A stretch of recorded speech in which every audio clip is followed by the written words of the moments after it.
Hello all, welcome to railway की YouTube channel. बहुत सारे बच्चों का एक क्वेश्चन था कि आरआरबी एनटीपीसी मेडिकल स्टैंडर्ड क्या होता है और इसकी प्रक्रिया क्या होती है और स्टेशन मास्टर इत्यादि बनने के लिए कौन सी मेडिकल स्टैंडर्ड होती है और उसमें क्या क्या टेस्ट होता है। तो ये वीडियो प्राइमरली जो है उसी के लिए है। और आइए चलिए हम बात करते हैं और समझते हैं कि आखिर ये मेडिकल टेस्ट होता क्या है। तो जैसा आप जानते हैं कि आरआरबी एनटीपीसी जो एग्जाम कंडक्ट कराती है डिफरेंट सारे पोस्ट के लिए, वो एग्जाम जो है कंडक्ट होता है जिसको कहा जाता है कंप्यूटर बेस्ड टेस्ट। ये दो स्टेज में होता है, स्टेज 1 और स्टेज 2। उसके बाद जो कैंडिडेट इसमें शॉर्टलिस्ट होते हैं उनकी डॉक्यूमेंट वेरिफिकेशन होता है और डॉक्यूमेंट वेरिफिकेशन के बाद उनका मेडिकल एग्जामिनेशन होता है। तो मेडिकल एग्जामिनेशन इसलिए होता है कि ये जान पाया जाए कि आप मेडिकली पूरी तरह से फिट हैं या नहीं। और आरआरबी एनटीपीसी मेडिकल स्टैंडर्ड ये रेलवे एडमिनिस्ट्रेशन के द्वारा कराया जाता है, जो कैंडिडेट्स की फिटनेस को चेक करता है। बेसिकली इसमें डिफरेंट तरह का स्टैंडर्ड होता है और उस स्टैंडर्ड में आपको फॉल करना होता है, उस स्टैंडर्ड में आपको आना होता है अगर आप उस मेडिकली फिट होना है तो, और उस पर्टिकुलर पोस्ट के लिए। तो चलिए हम बात करते हैं कि कौन सा पोस्ट है और उसके लिए मेडिकल स्टैंडर्ड क्या है। तो पहला पोस्ट कॉमर्शियल अप्रेंटिस, इसका मेडिकल स्टैंडर्ड B2 है। स्टेशन मास्टर, इसका मेडिकल स्टैंडर्ड A2 है। गुड्स गार्ड, इसका मेडिकल स्टैंडर्ड A2 है। जूनियर अकाउंट असिस्टेंट कम टाइपिस्ट, इसका मेडिकल जो स्टैंडर्ड है C2 है। सीनियर क्लर्क कम टाइपिस्ट C2 है। सीनियर कॉमर्शियल कम टिकट क्लर्क B2 है। सीनियर टाइम कीपर C2 है। ट्रैफिक असिस्टेंट A2 है।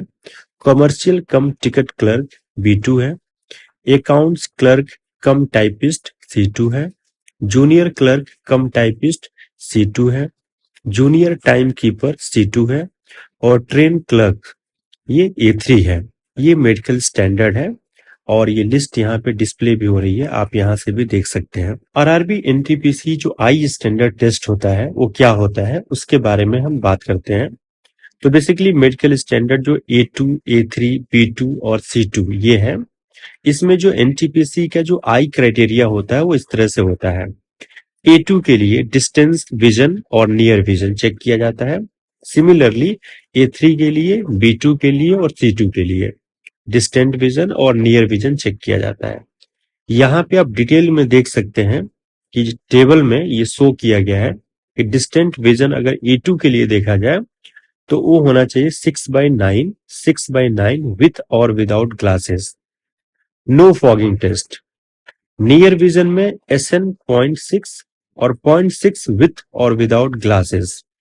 और साथ ही साथ आपको colour vision, binocular vision, night vision, myopic vision, इसकी भी टेस्ट आपको पास करनी होती है।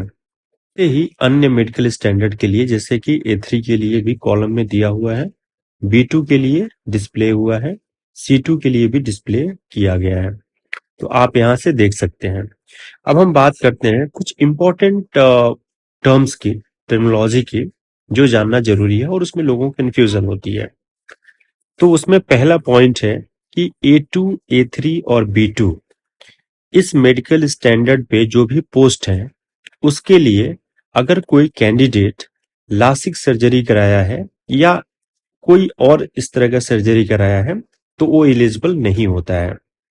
वैसे ही डिफरेंट मेडिकल स्टैंडर्ड्स होता है एक्स सर्विसमैन के लिए, जो कि पैरा 534 जो कि इंडियन रेलवे मेडिकल मैनुअल का है उसके अनुसार डील होता है।